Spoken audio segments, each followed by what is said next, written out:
मला कानामध्ये इन्फेक्शन झालेलं आफ्टर कोविड आणि त्याच्यानंतर कानामध्ये फंगस झालेलं.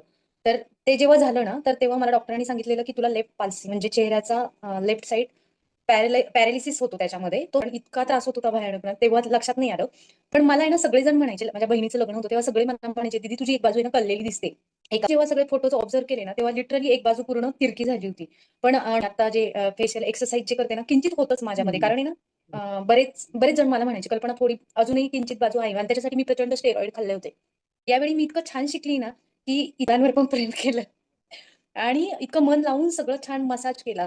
त्याच्यानंतर चेहऱ्याचा मसाज, एक्सरसाइज केला आणि तो फील होत होता. मी जे स्वतःला ऑब्झर्व्ह करते, की दोन्ही बाजू समान होतात ते. चेहऱ्याच्या म्हणजे दोन्ही बाजू. तर त्या हं. खूप फरक जाणवतोय मला स्वतःला त्याचा. आणि मसाज, एक्सरसाइज याचं सगळं शास्त्रशुद्ध नॉलेज मिळालं आणि शास्त्रशुद्ध पद्धतीने आम्ही सगळं आवडला, छान वाटला आणि मस्त झाला त्याच्यानंतर चेहऱ्याची स्किन सॉफ्ट झाली. म्हणजे आता घरातले चिडवतात जरा.